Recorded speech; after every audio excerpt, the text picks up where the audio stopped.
come back in maybe. We put them in jail. 11,888 murders, more than half of which have committed more than one murder. That's what they allowed, and they can never be forgotten for the horrible things they've done to this country. Fentanyl coming across our border is now down by 61%. 61%. And coming in by water, by sea, by ocean, is down 97%. Can you imagine? Thanks to our Republican majorities in Congress, we passed the largest tax cuts in American history. All Democrats voted against the tax cuts, putting more money in Americans' pockets. This year, the typical family got tax refunds of nearly almost close to $5,000. The stock market has set 68 all-time record highs since the election. So 68 days, we hit all-time highs. We're right there now. And the average 401k, and that's despite the conflict. I don't call it a war, I call it a conflict. Despite the conflict with Venezuela, who no longer has a Navy, no longer has an Air Force, no longer has a lot of people that were leading the country into very bad places. Their leadership is gone. Their second rung leadership is gone, and we're dealing with their third, half of their third, because half of their third is gone too. The average 401k is up almost $30,000 since I took office. So the Americans are benefiting working today. We have the most working, and we have 401ks at their all-time high, highest they've ever been. And that goes along with the stock market, which is the highest it's ever been. Under my most favored nation agreements, this is something that I wish the media would talk about, because to me it's one of the biggest things ever to happen in our country. Certainly as to medical, anything having to do with medical, because drug prices, we're delivering record-setting discounts on prescription drugs with price differences of 400, 500, and even 600% at the TrumpRx.gov. We recently added nearly 1,000 low-cost generics to the website. So we have drugs down 400, 500, 600%. Now you could say 80, 90, 70, 60, 50% if you want. There are two ways. It depends on the way you ask the question. But a pill that would sell in Germany or in, let's say, in London for $10 was selling for here for $130. And I got the countries to all agree. Otherwise, they would have had to pay big tariffs. I don't want to go into it, but I had some very interesting discussions. They said vehemently no. And then when I said, that's all right, we're going to charge you a 50% tariff on everything you sell into America, they said, well, like we said, we'll say yes. And every single country agreed, and every drug company agreed. So we have most favored nations. So we were paying the highest drug prices in the world. Now we're paying the lowest drug prices in the world. So that pill that I talked about would go from $10 to $20. The world is bigger than the U.S. Hard to believe, but it's true. So it's not like you cut it in the middle. They just had to go up a little bit, but a little bit is a doubling of a price, so a little bit's a lot.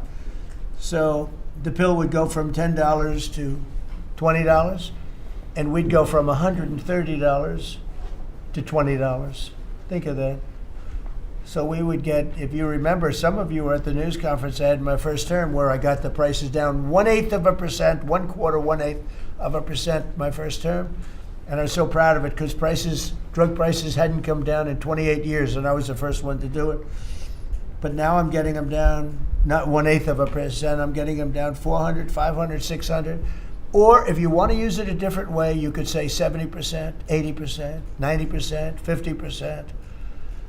Nobody's ever seen anything like it. And I got that through, well, everybody knew it was taking place, but we paid the highest prices anywhere in the world. Now we're paying the lowest prices anywhere in the world, and the press refuses to write about it. I think it's the biggest thing. And for healthcare, so much of it is prescription drug prices and drug prices. And with them coming down, the healthcare is going to come down very substantially. We recently added nearly 1,000 low-cost generics too, as I said, and that's 1,000 drugs, and it's all on. And this was not given by me. This was given by Dr. Oz and Bobby, and I, wasn't sure whether or not I loved the idea, but they said we want to use TrumpRx.gov is what It is, and it's the hottest site, I think, anywhere on the planet, from what I understand, Bobby, right?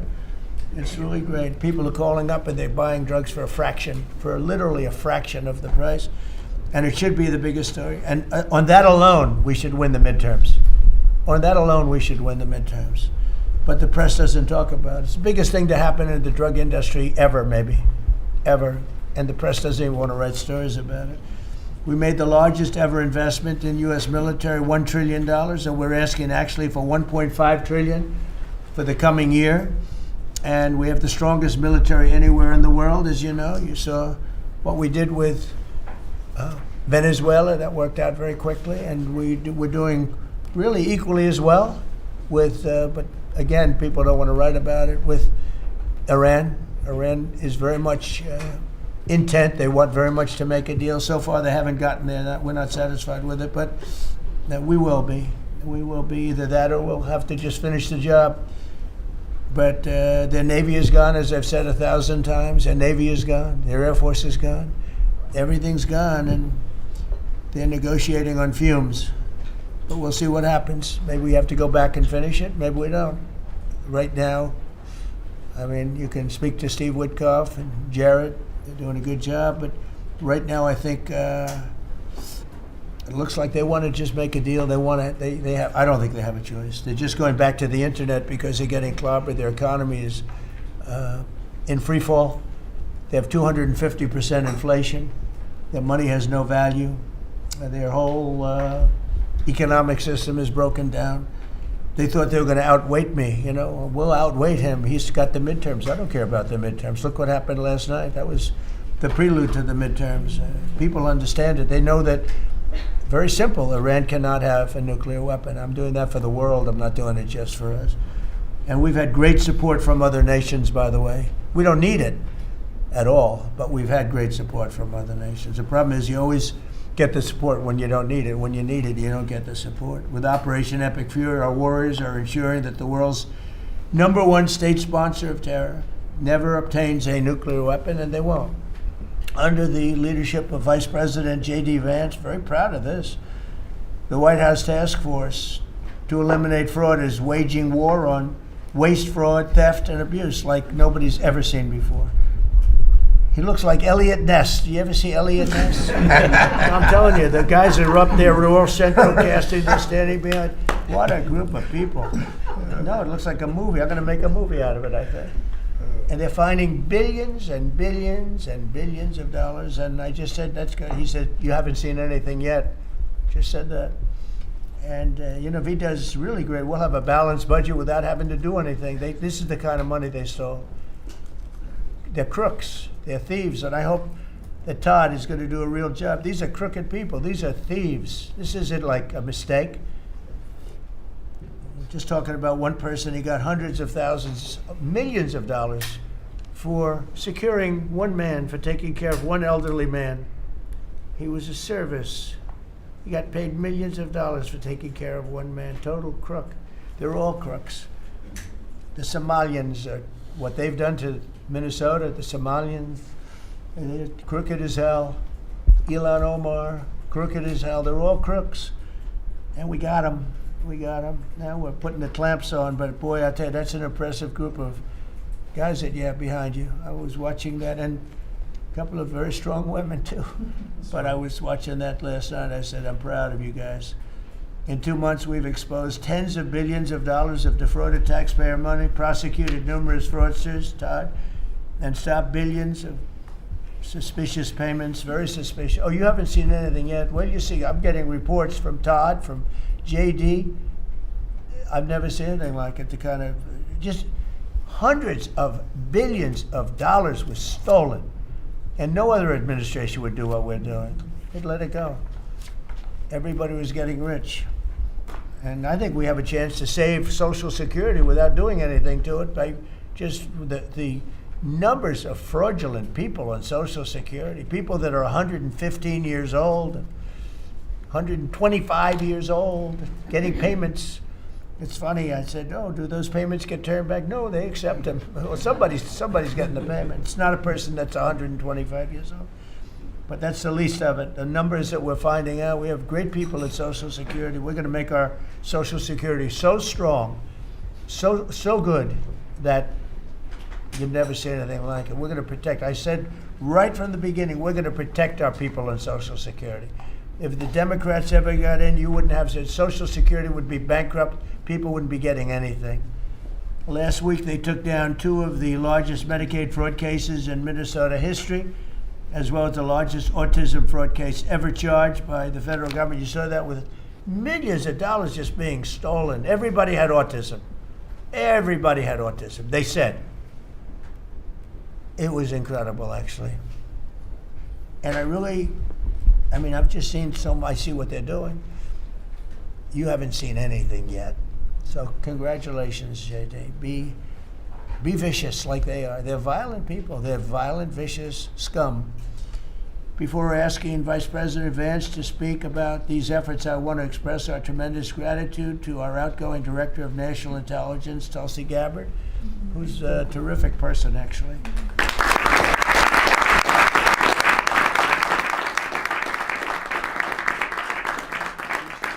She's come up with some findings that were pretty good. And Tulsi's worked tirelessly to restore trust and focus on the intelligence and with the intelligence community. They all respected her. They listened to her. She gave us leads that were pretty much, people thought they were dead and they weren't dead. They were right there, and she was able to expose a lot of things that we used at the FBI with Cash and with Todd and with JD and everybody else. It was amazing. She dramatically reformed the Office of Director of National Intelligence and cutting the staff by 40%, and she prevented countless terrorists and cartel members from entering the United States. She exposed mountains of evidence related to the Russia hoax, probably the greatest hoax in the history of our country. Although, when you look at the fraud coming out, there's a lot of them. Honestly, there's a lot of them. But the Russia hoax, a great hoax, a very dangerous hoax too, and revoked security clearances of officials involved, and she declassified numerous historic documents of special public interest, including related to the JFK and RFK assassinations, which everybody wanted to see. And we're now releasing a lot of things having to do with space. It's people are very interested in that. It actually became the #1 topic. We're releasing a lot of information having to do with extraterrestrial things, and people are totally fascinated by it. It's amazing. I wasn't sure if they would enjoy it. It's literally trending #1. Can you believe it? So a lot of people out there are like it, but we're releasing all of that information. And Tulsi, we're praying for you and for your husband. Her husband's not feeling great, but he's going to feel great soon. You're going to get him better, and he's a wonderful guy. So just say hello, and thank you for the great work you've done. We appreciate it. Thank you very much. And now I'd like to ask JD to say a few words about the war on fraud, followed by Acting Attorney General Todd Blanche, who's doing fantastically, and Secretary of State Marco Rubio, another one. We have great people. And the Secretary of War Pete Hegseth, Central Casting. He loves war. I don't like it. He's a good man, that one. And Scott Bessent, you talk about a guy doing a job.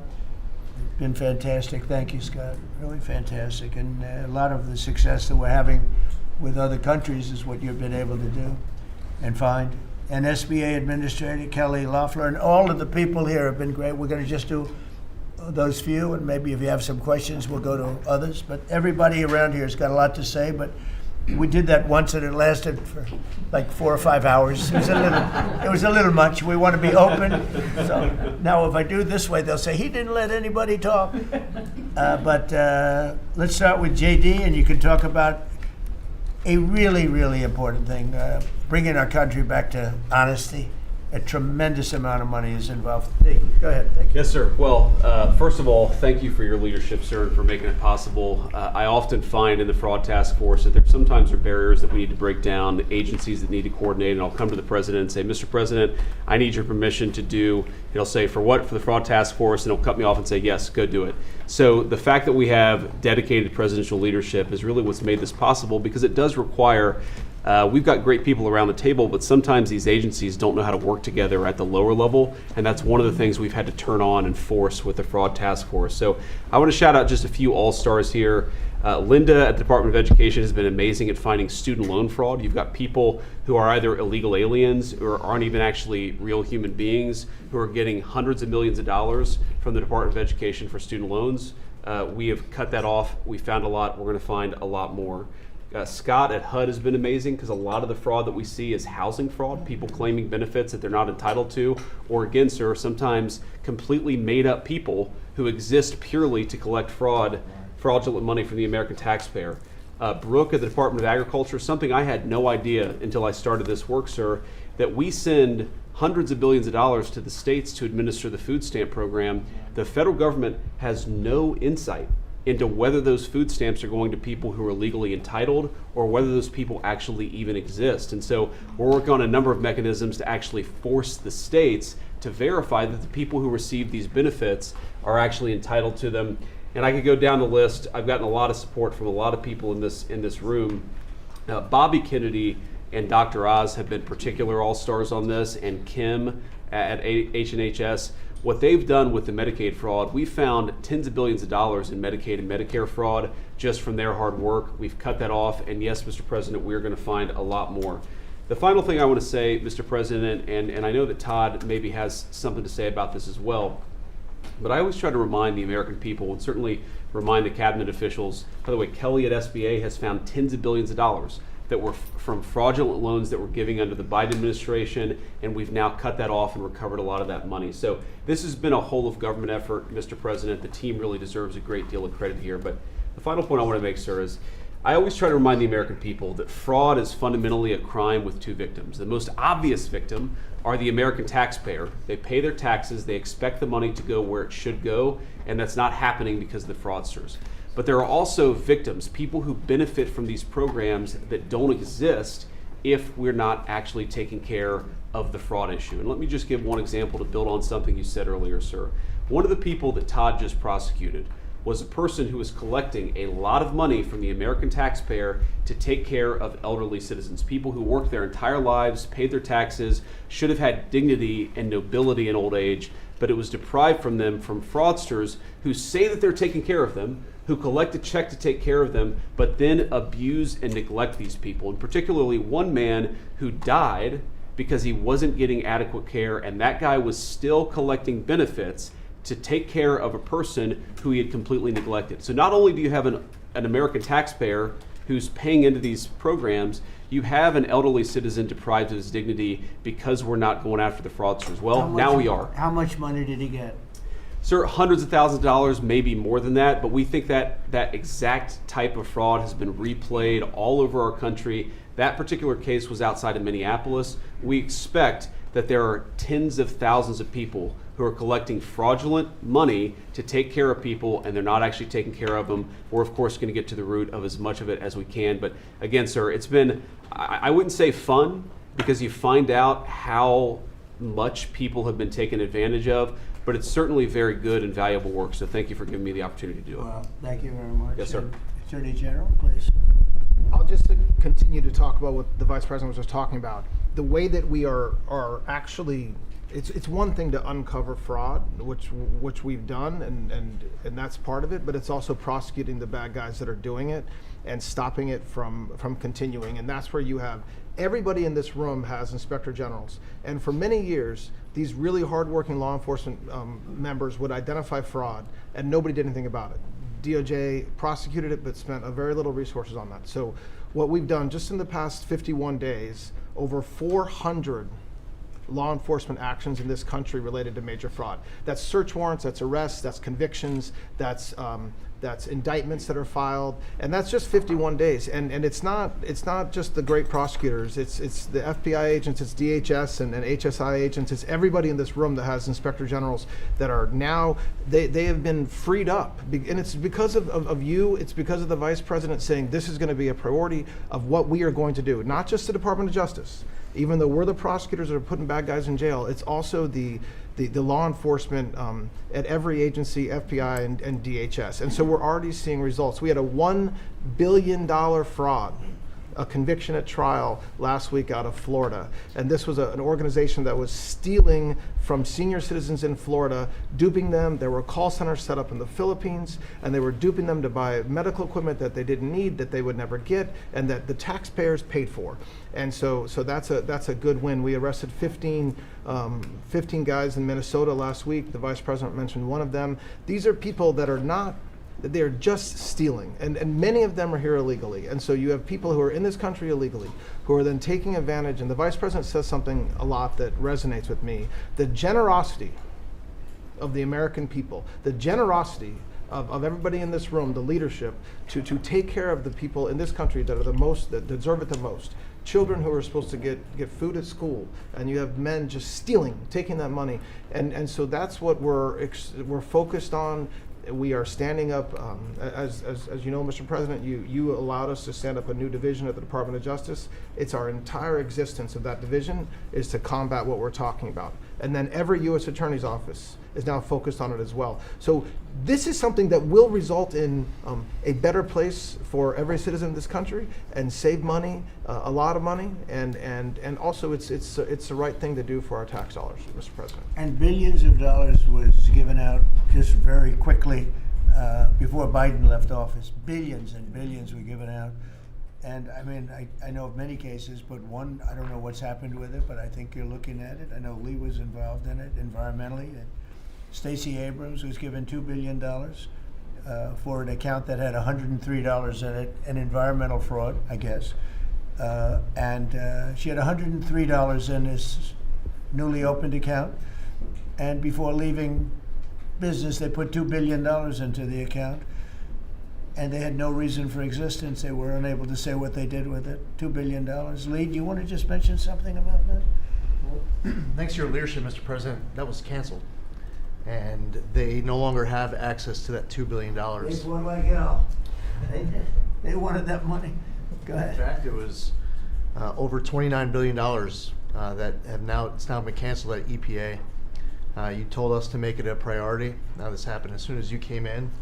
After the election, before your inauguration, they were caught on video saying that they were rushing to get billions of dollars out the door before you're swearing in because they were afraid that once you were sworn in, you were going to stop it. Well, that part, they were right. We did. Yeah, we did. Great job. And we're happy to do it, Mr. President. And, the Department of Justice under Todd Blanche's leadership, they just secured another big win in the appeals court on some recently canceled grants for different agencies. So great attorneys making sure that this accountability is delivered over the finish line. It's been a great team effort. And we're building more, most importantly, we're building more factories and plants in the United States now than at any time ever before. $18 trillion coming in. That's not including the 12th month, that's 11. And I say it often that the Biden administration had much less than 1 trillion, and we have 18 trillion. And when those final numbers come up, they'll be even higher than that. That's a record in the history of the world. No country has ever done that. And that money's going into plants, and you are giving them very fast approvals, thorough and environmentally correct, but fast approvals. And you're doing a fantastic job. Thank you very much. Another man doing a fantastic job, I think we all agree, is Marco. You're all over the place, right? I watched you last night in 3 different locations. So tell us about Iran. Well, first of all, the bottom line is Iran's never going to have a nuclear weapon. And if recent events have done anything, is just remind us once again that they are the world's leading sponsor of terrorism. And they can never have a nuclear weapon. Now, the president's preference, Mr. President, your preference is told us repeatedly, is always to negotiate these things and to figure out if you can have agreements. Diplomacy is always the first option. And we continue to work on that through your envoys, Mr. Witkoff and Kushner and others, the vice president, who've been very involved. And if there's an agreement to be made, we want that to be made. I think there's been some progress and some interest, and we'll see over the next few hours and days whether progress could be made. I just want to remind everybody, Mr. President, you know this well, you have other options available to you if that doesn't work. But the bottom line is that we prefer the negotiated diplomatic route, and we're going to give it every chance to succeed. I know you're giving it every chance to succeed, Mr. President. But here's the bottom line, because I keep getting asked, what is this all about? It's very simple.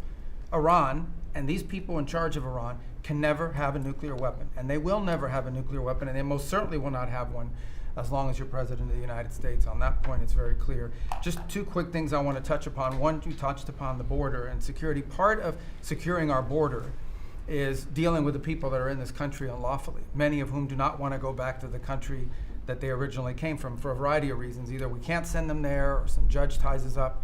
And one of the key things we have achieved is now 20 countries have signed third country national agreements, meaning these are safe countries where individuals who refuse to go back to their country of origin can be sent to that country instead. We've gotten 20 countries now around the world who have signed agreements that allow us to deport people to those places.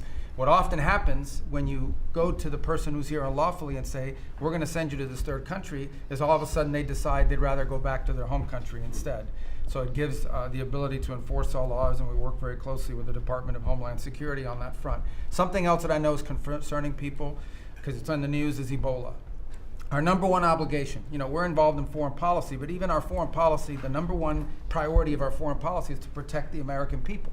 We cannot and will not allow any cases of Ebola to enter the United States. And so the State Department and other agencies represented here, the Centers for Disease Control, HHS, others, are working very, very hard to contain this crisis to the countries where it's currently located, particularly the Democratic Republic of the Congo. And so we've surged assistance to make sure that is being contained there. And obviously, multiple agencies involved here are also very involved in tracking people, just to make sure that nobody comes into this country that has Ebola and creates a problem for us. And we feel like we've got good efforts in place to do that, and Americans should feel assured that the President and his administration is doing everything we can to protect them on that front. My last point, you said I was all over the place. One of the places I stopped in last night was to initial the Trump Route for Prosperity in Armenia. This is a key linchpin of the peace deal that you were able to achieve between Armenia and Azerbaijan. Right. And in addition to that, we also signed a critical minerals MOU with them and a strategic engagement one as well. So just a reminder of another war you helped to settle, Mr. President. But from that now we are seeing the emergence of a great new relationship with Armenia that really had grown stagnant for a very long period of time. So we're doing well on that front as well. Thank you. And could I just ask you, Cuba and Venezuela, what's going on there? Well, interesting. On Venezuela, that process continues, that three-phase process, of obviously stabilization, recovery, and transition. I would just say, just since January 3rd of this year, okay, and I think this number's right, and Chris or Doug can correct me on this, but I think over 10 million barrels of Venezuelan oil have been delivered to the United States since the 3rd of January. That industry is being professionalized for the first time ever. It's going to the benefit of the Venezuelan people. They are selling oil in the market at market rates. The money's going to an account in the United States, controlled and monitored by Treasury, audited by KPMG, and it's for the first time ever the money's not being stolen. It's going to the benefit of the Venezuelan people. Cuba's in a lot of trouble, because unfortunately for them, it's run by a bunch of incompetent communists. And being communist is bad, being an incompetent communist is like the worst. And but the country's been taken over by this company called Gaesa that basically controls 70% of the economy. None of the money in that company goes to help the Cuban people, none of it. So we'll be talking to them, we'll be working on it. We want something good for the Cuban people, and hopefully there'll be a good outcome there for them. There needs to be. It's 90 miles from our shores. And having a failed state 90 miles from our shores is a threat to the national security of the United States. So we're producing right now more oil by double than Russia and Saudi Arabia combined. There's never been anything like that. We don't need oil, we don't need the Straits, we don't need anything, but we have more oil now being produced by 2 times than Russia and Saudi Arabia combined. It's a great stat. Do you want to say something about that? Well, I would, President Trump, under your leadership, we've opened up lease sales on public land. This is land that was put away for the benefit and the use of the American people, like the Strategic Petroleum Reserve in Alaska. The Biden administration had illegally stopped holding lease sales during their administration. President Trump famously said, drill, baby, drill, but before you can drill, you've got to open public lands.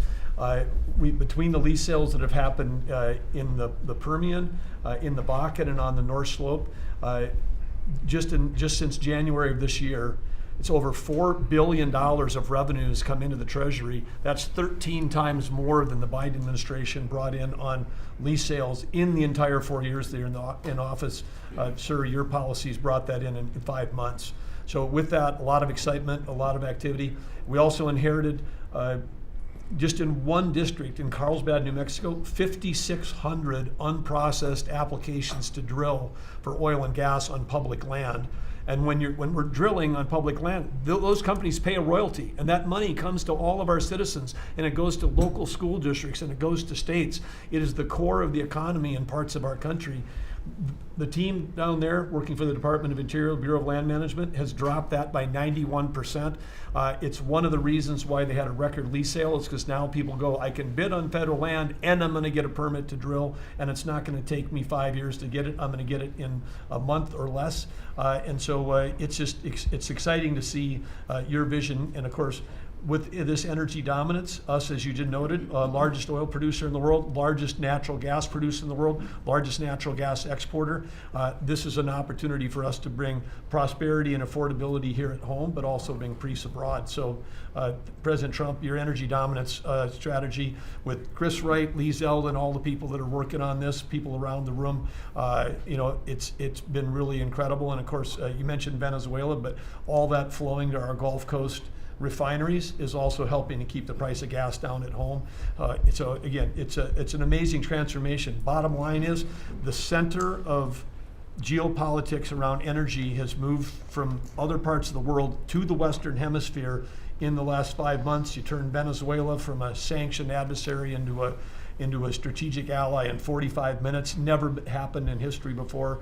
And what's going on in Alaska? When I was there last week in Alaska, the North Slope, 80,000 barrels a day coming online at Pico. That wouldn't have happened with you. It's up by Willow on the North Slope. That's going into the Alaska pipeline. 20% increase just off that one field. So amazing work. Energy is a high-tech industry, and those guys are crushing it, and they're loving the fact that they can provide affordable, reliable, secure energy for America. And we're working very hard in California. You know, a lot of people don't know this, but California has tremendous oil reserves. Used to be number 3 in the nation, and the radical left has just wiped it out. And we're working very hard to get that open again and get it so the people, their gasoline prices, their lack of energy is just staggering. It's staggering. And we're actually making very good progress. Even people that were against that at one point, now they're saying, wow, that'd be great. But people don't realize it was one of the, right, Chris? It was one of the top drilling states, one of the, I would say in terms of reserves, as among the top in the country. Nobody thinks of that with California. Everything was just closed down, really violently closed down. And we're opening up some of it, and we're being met with actually great spirit, because they're paying so much for gasoline that they don't have to be doing that. And they have a very incompetent group of leaders, like grossly incompetent. So I think that's going to be something. On a slightly smaller subject, while Doug was speaking, Department of Interior, he and his people have done a fantastic job on DC. DC is looking beautiful. The fountains are almost all open. We had 28 of them. And we have one in particular, a very long lake, we call it, the reflecting lake, between the Lincoln Monument. Nobody's ever seen anything like it. You take a look at, between Lincoln and Washington, you have the longest, like 2,400 feet long. That's longer than the tallest building in the world if you set it on its side.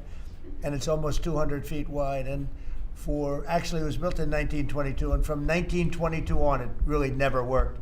It always leaked, and it was a problem, and a lot of things. And hundreds of millions was spent. The Biden administration and the Obama administration spent hundreds of millions of dollars trying to get it to work, and they failed. And we'll be spending, you'll give me a number, but I think it's a very low number. It's like in the number that we originally talked about, where we cleaned it, we fumigated it. We had 10 major truck dumpsters of garbage taken out. Can you believe it? A friend of mine came in, very substantial person from Germany, wanted to see the Washington Monument.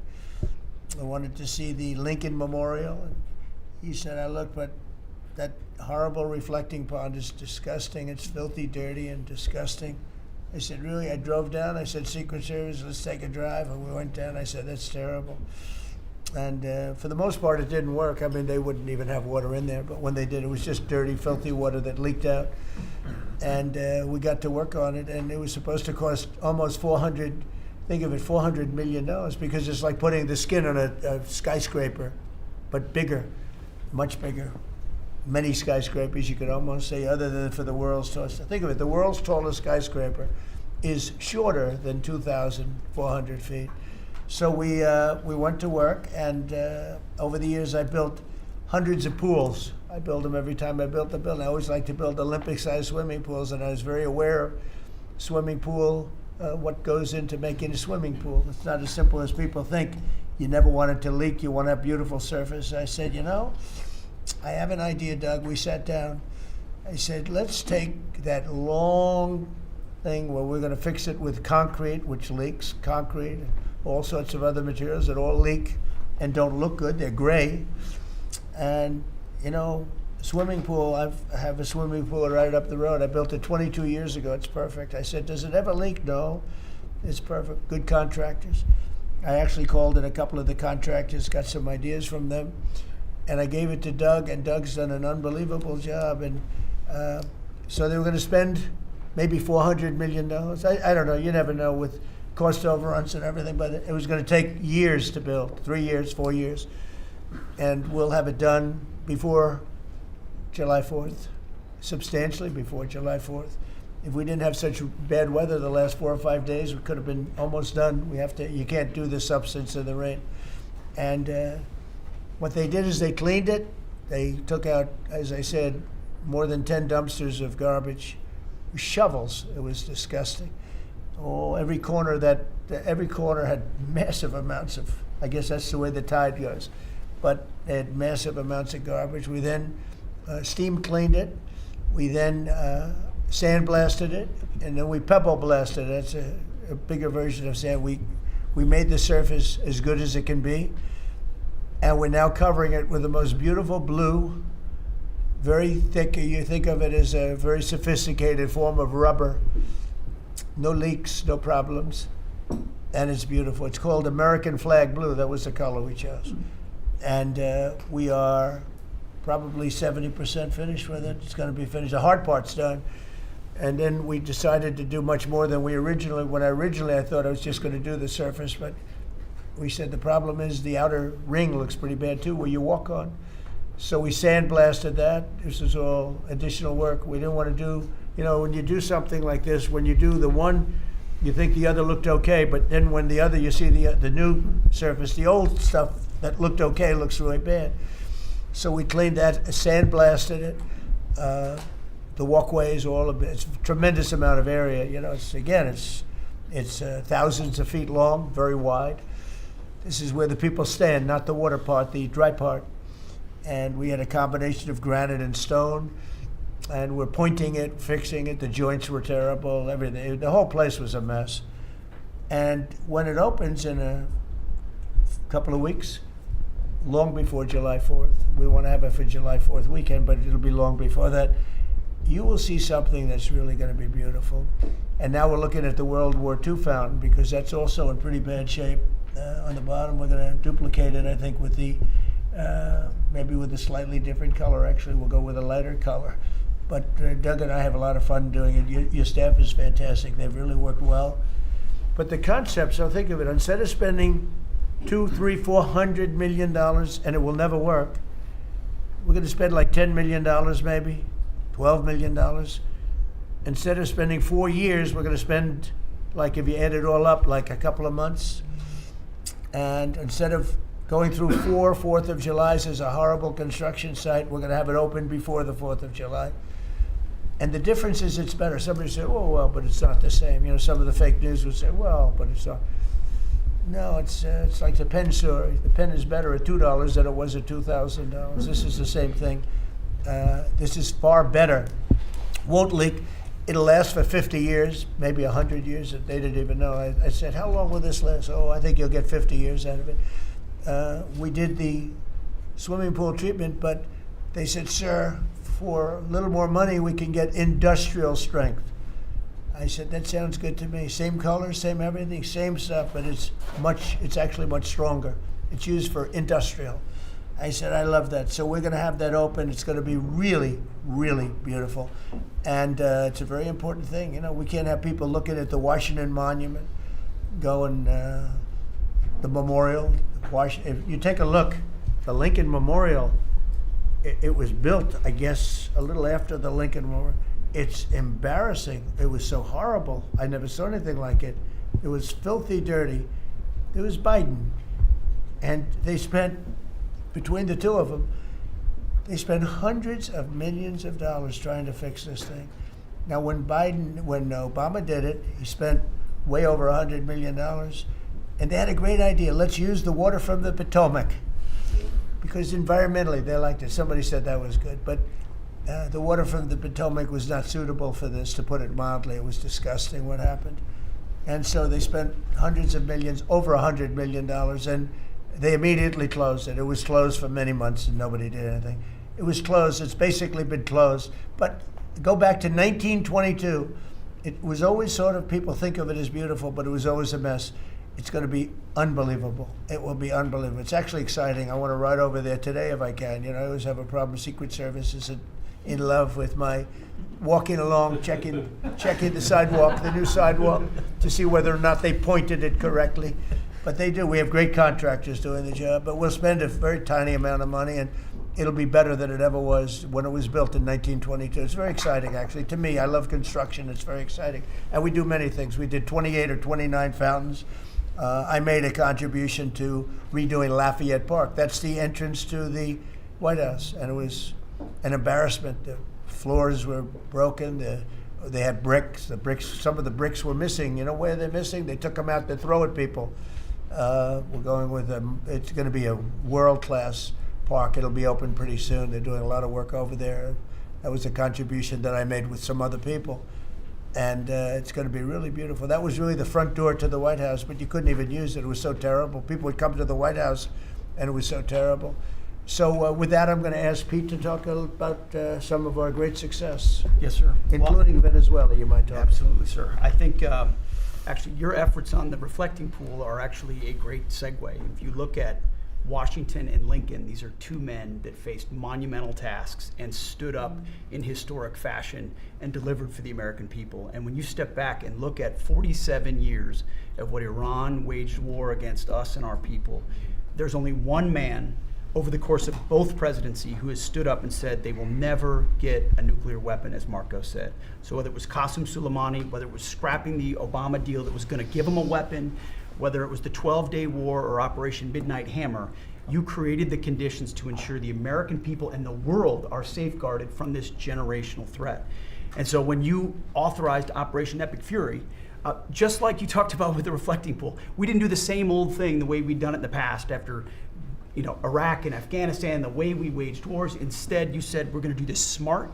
We're going to do it overwhelming. We're going to use maximum lethality, and we're going to bring them to their knees. And so whether it's their Navy that's at the bottom of the Persian Gulf, their Air Force, their air defenses, or their defense industrial base, they may have missiles, but they can't build more right now. And they can't build more drones right now. And they can't build more ships. And so they came and cried uncle to talk, which Steve and Jared and the vice president and others are doing so ably. And during that time, we put in a world-class blockade.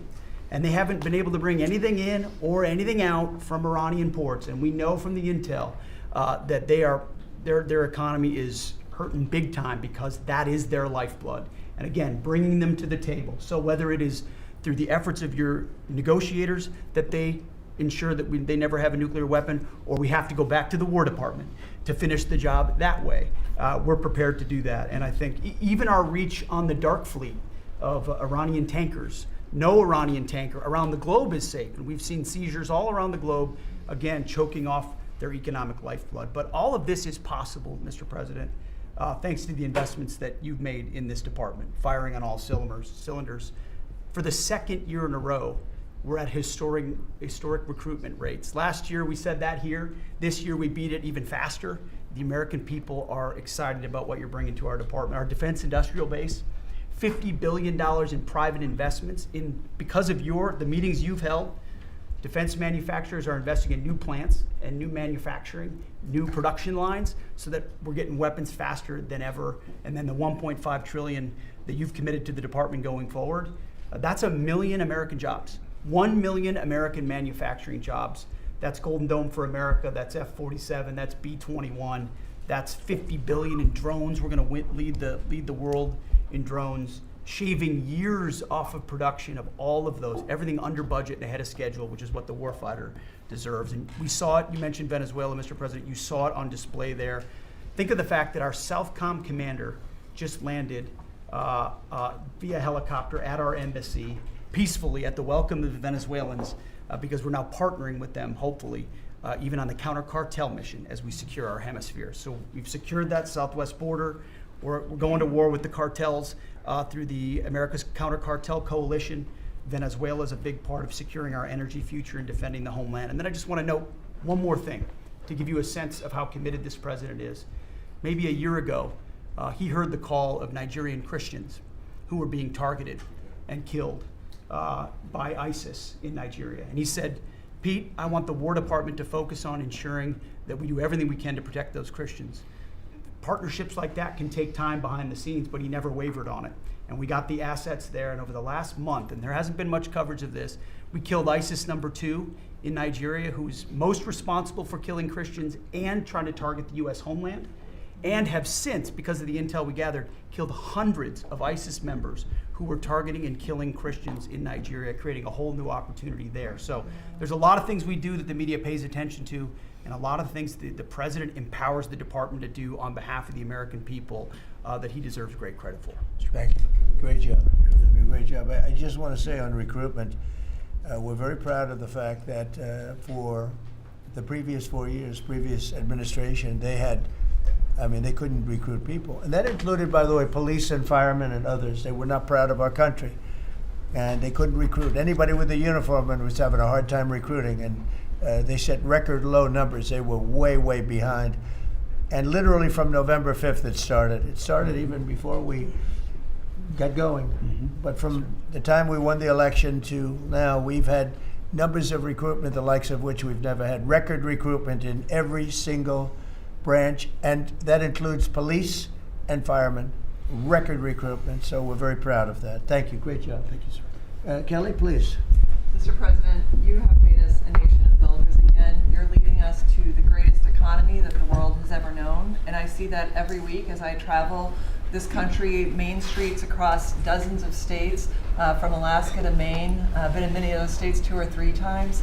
I hear it everywhere I go. Please thank the president for putting us back on track.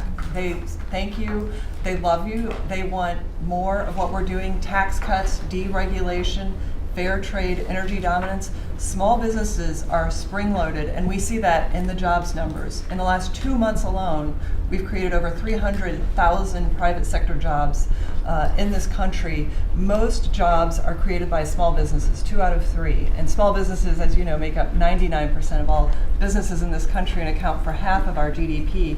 So when that part of the economy is finally working again, they've gotten out from $5 trillion of regulation that the Biden administration put on hardworking small businesses. They penalized growth, investment, hard work, and success. But thanks to the working family tax cuts that every single Democrat voted against, hardworking families, the welders, the waitresses that I meet on factory floors across this country, from Pennsylvania to New Mexico, where I'll be tomorrow. Brooke and I are going to Arizona tonight. So we see this everywhere we go. It's one of the most underreported stories in the media. Main Street is back, and that's because America first. I'll tell you the other thing about fraud. Small businesses are particularly hurt by the fraud because they're some of our biggest taxpayers in the country. And they show up every day. They work hard to provide for their employees, to build their businesses. They're doing it the honest way. And they see fraudsters taking from the American people. It's taxpayer money. And so you think about, at the SBA, we found $200 billion in fraudulent PPP loans that the Biden administration tried to hide and forgive and sweep under the rug. We've turned the first $22 billion of that over to Treasury for collections and to DOJ for prosecution. Our Inspector General is already announcing that people are going to jail. There are jail sentences now being served. We've announced that 140,000 people have been barred from ever getting SBA loans again, defrauding the government for about $9 billion. So we are going to continue our work under the great leadership of Vice President Vance and appreciate the partnership because it's really accelerated our ability to get the job done. But then just back to small businesses. We have record business formation in this country. That's another story that the media won't tell you. Over 500,000 businesses on average a month this year. So it's not just record people working, strong job creation, business formation at all-time records in this country. But we have manufacturing expansion, 4 consecutive months. That means that's a leading indicator, meaning that we have expansion coming. Another story the media won't tell you, 98% of all manufacturers are small businesses. 75% of our defense industrial base is small business. They're our main exporters. And so America First, free trade, fair trade, deregulation, tax cuts, and energy dominance is helping workers on Main Street, and that's why they tell you to tell me to tell you, Mr. President, thank you, and they love you. Well, thank you very much. Great job. Thank you, Kelly. And I just say, you know, we went to China last week. We had an amazing meeting with President Xi. The relationship's very good. We're doing a lot of business with China now, but it's not where they were ripping us off. For years and years, they ripped us off like nobody ever got ripped off. Now it's a very profitable business that we do with China. And they respect our country again. We have the strongest military in the world by far, and they respect our country again. Scott, please. Sir, on the economy, 2 words, resilience and prosperity. The continued resilience of the economy speaks for itself, even during the Iran conflict, and it speaks to the strength of your leadership. Pro-growth policies are creating conditions for American families and businesses to prosper. We're entering the second half of our 250th anniversary year with renewed optimism and momentum. It has never been a better time to be an American, and as you said earlier, we have a record number of Americans working. The economy that you are building is not only strong, but secure and resilient and better positioned to compete globally. Real GDP has risen 2.7% over the past 4 quarters, something that many economists said couldn't be done. In the first quarter of 2026, despite the Iran conflict, GDP grew at a 2% annual rate. The Atlanta Fed GDP now is predicting 4.3% for this quarter. In terms of prices, I believe the prices are transitory.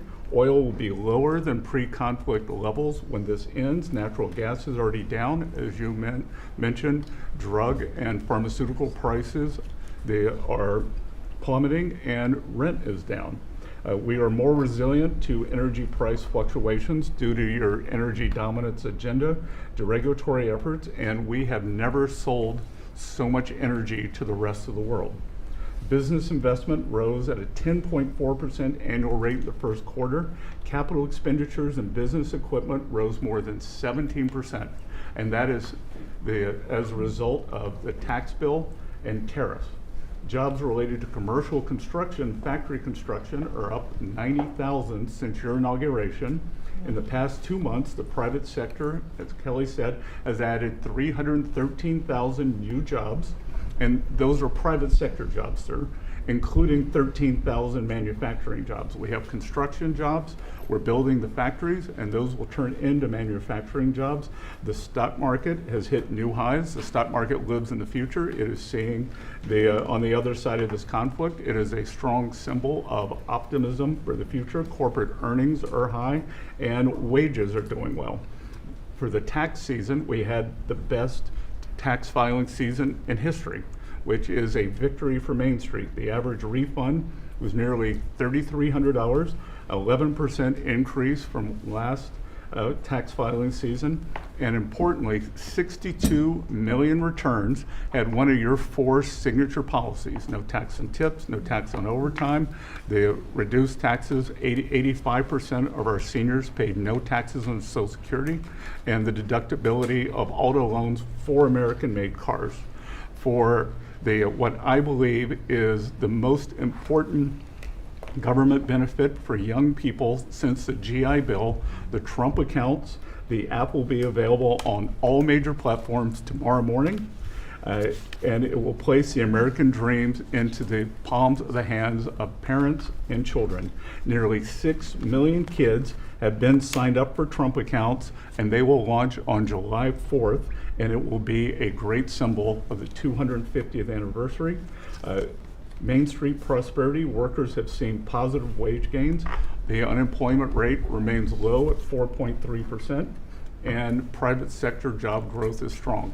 So just to reiterate, resilience and prosperity have been the marks of your second term. It's been great. It's been amazing, actually. Any questions? Thank you, Mr. President. Iris Tao with NTV Sister Media with the Epoch Times. We've done a lot to clean up DC and fight crimes here. And as a lot of Americans and people from all around the world are coming to the nation's capital ahead of the major 250th birthday events here, how important is it for you to really keep delivering on these results, but also what does it mean for America's identity on the national and international stage? So I'm very proud of DC because when we came here, a little more than a year ago, it was a very dangerous place, and now it's a very safe place. It's been incredible what's happened as you see the crime numbers. We had restaurants closing up, and nobody wanted to go to a restaurant. They were afraid to walk to work. It was very dangerous place, very unsafe, and now it's a very safe place. We brought in the National Guard. We worked with Cash and the FBI, and Janine is doing fantastically, and Todd, and everybody. And it's now a very safe city, and people are pouring in, and you see the grass is all beautiful. We put a lot of new grass in because, you know, like people, grass has a life too. And this grass, it was about a long time. But the waterfalls we talked about and the fountains, most of them are in the final stages or fixed. People are writing me letters. People are talking about it. We have some of the most beautiful fountains in the world, and there wasn't one, not one, that worked. We had 29. Out of the 29, not one was worked, in addition to the reflecting pool, which is even, that was the big one of them all, but that was a disaster. So with all of that, and this place is looking beautiful. I rode through it yesterday. Where the fences are down, the homeless aren't staying here any longer. We're helping them out, but we're not, we just can't have them in the nation's capital. And when foreign dignitaries come in, they're saying, the first thing they say to me, this place has really changed. They saw that it was going down. Our whole country was going down, just like DC was going down. And as you know, the restaurants were closing up. There weren't very many restaurants, and now they're opening up. You can't get a space. And everyone's going out to dinner, and they're safe. And we had the national security, and we have the National Guard, and we're going to keep them. I want to, by the way, just in case I mentioned, keep them. Okay. And don't lower the number either. Somebody said, "Oh, are there less?" I said, "I hope not, but don't lower the number if you don't mind." Okay. We're going to Just keep surge them. this summer too. Yeah. They look great. You know what? They give people. We took out 5,000 criminals, hardcore criminals. By the way, 90% of the crime is calculated. 2% of the people do 90% of the crime. That's a great number. Because when you get rid of 2% you can get rid of. 90% you can't get rid of, 2%. So 2% create 90% of the crime, 91% actually, to be exact. And we moved 5,000 people, Todd, out of here. These are career criminals.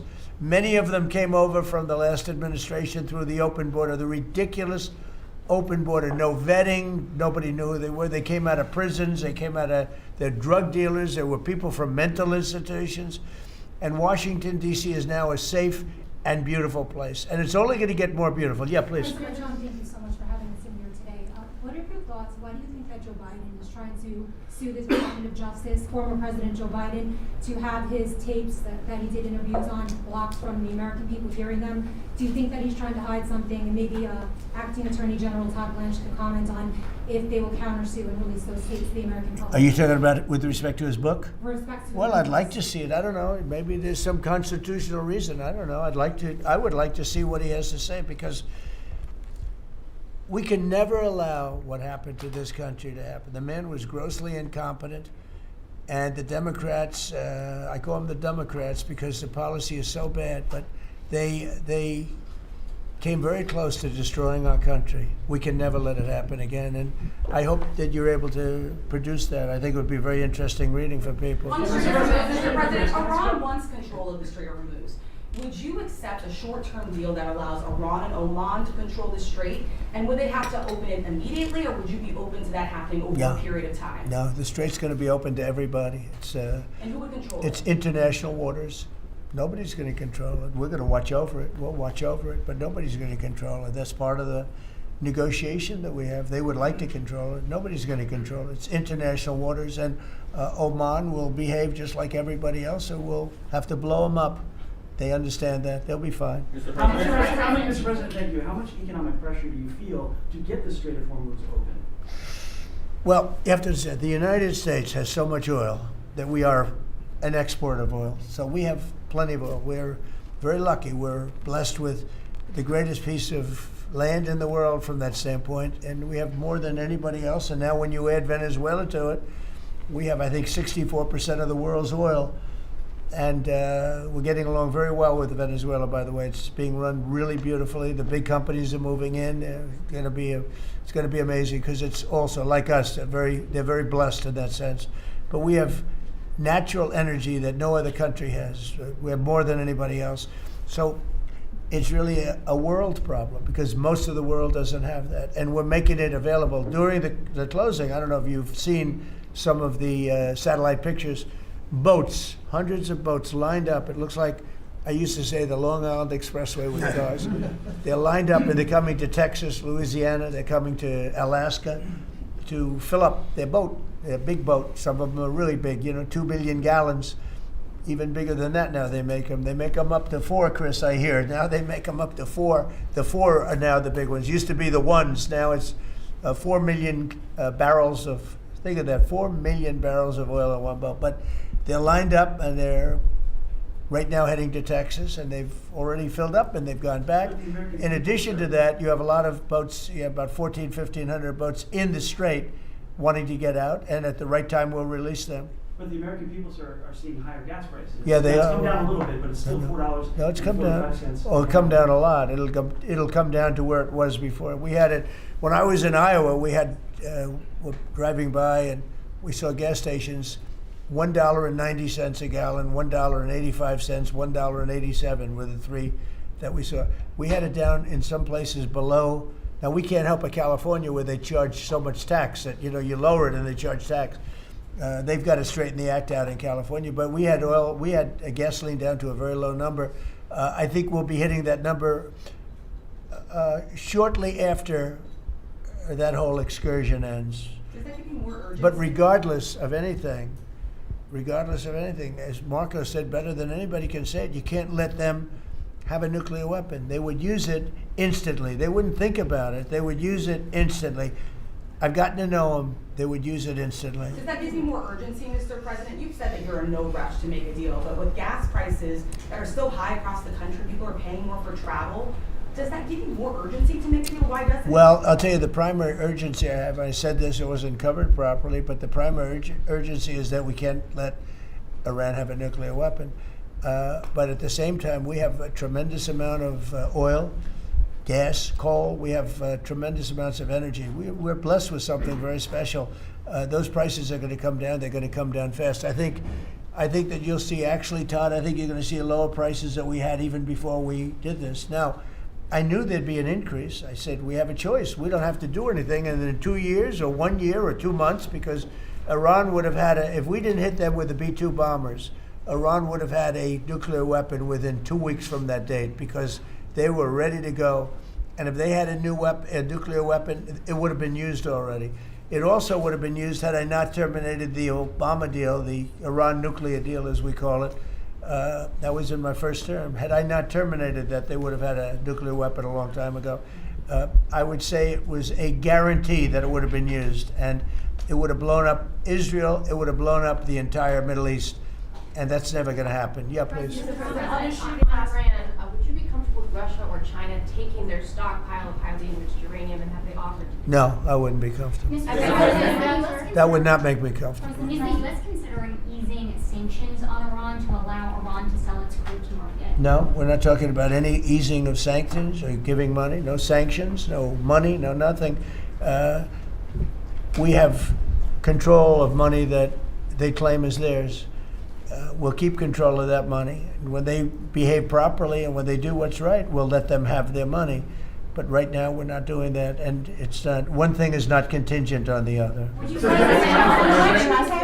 President, on the shooting last weekend, it came barely a month after the third assassination attempt against you during the White House Correspondents' Dinner. What was your reaction when you first heard about the latest shooting, and what gives you the courage to really keep doing your job effectively without thinking about these threats every day? Well, I can't think about it, because if I thought about it a lot, you know, I wouldn't be a very good president. I wouldn't be here, probably. I'd be up in some room with a locked door and said, just leave me alone. So I can't really think about it. It's just something that, it's a sad part of life.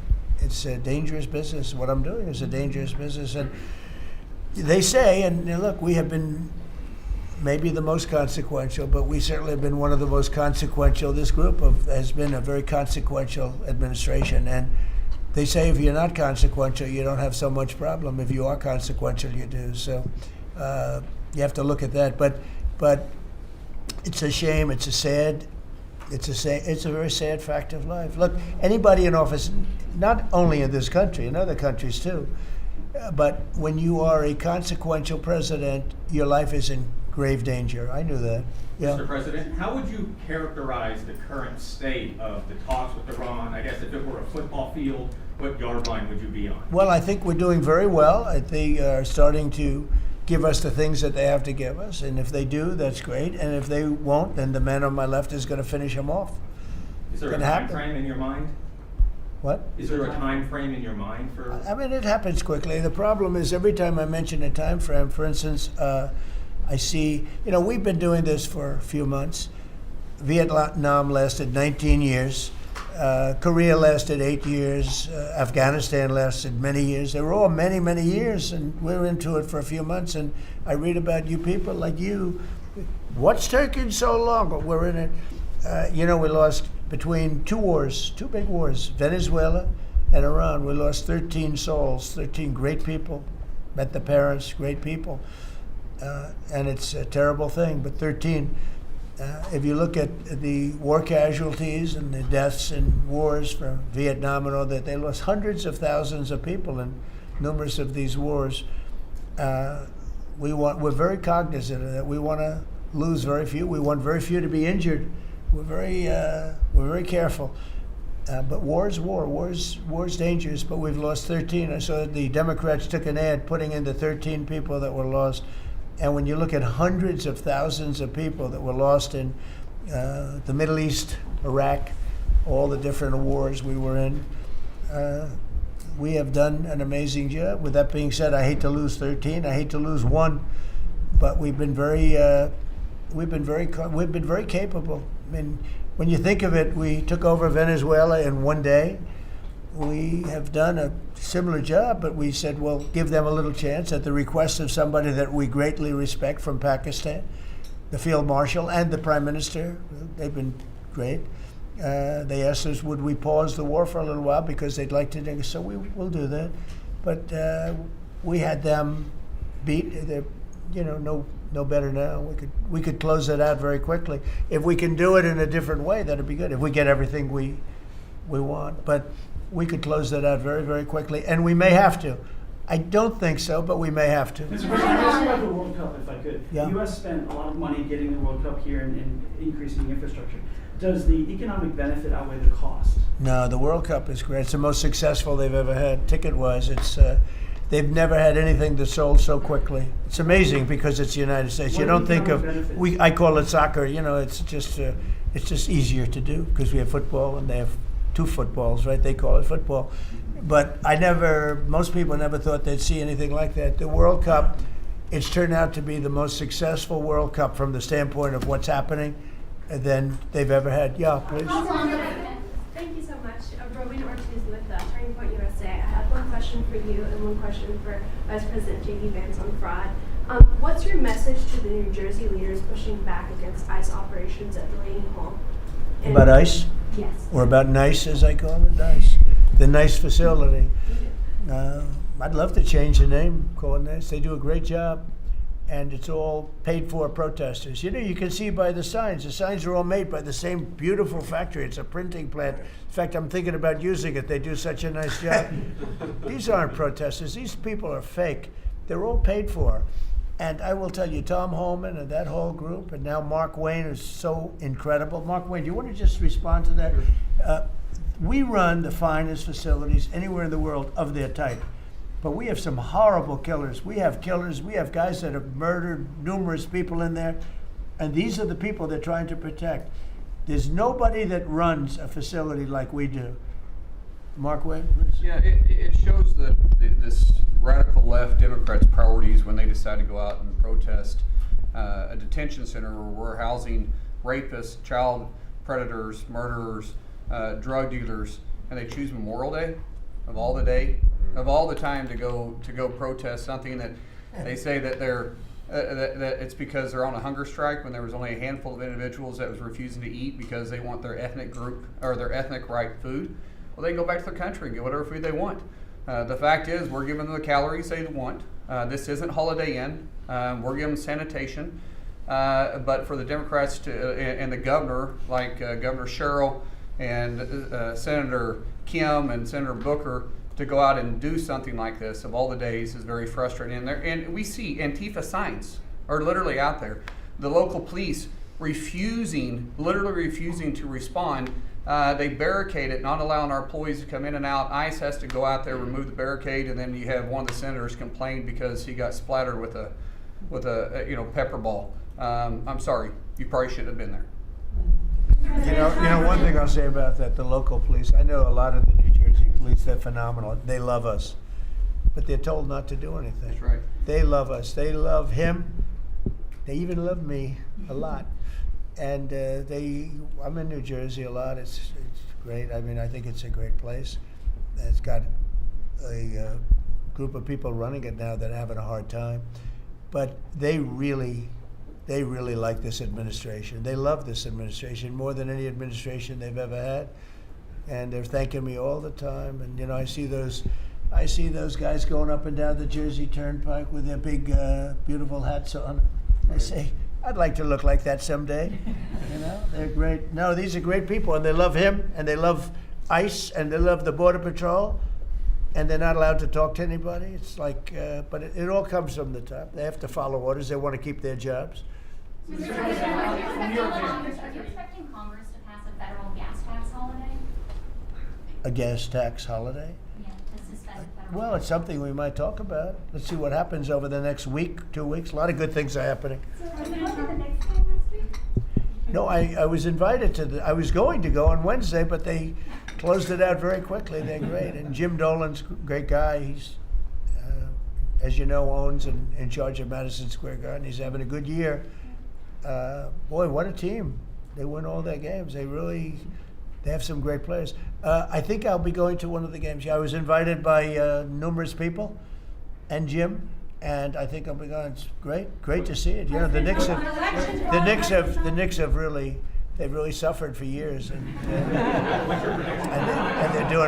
they're doing right now very well. Would you accept an agreement with Iran that just calls for further talks on uranium? Or No. is the only option? No, the is basics. Iran? No, I would for some of it, you know, because it's a memorandum of understanding for speed.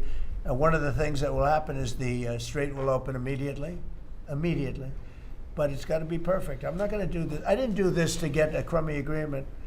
The worst agreement ever signed was by Barack Hussein Obama. What a horrible agreement that was. It was a setback for this country, for the whole world.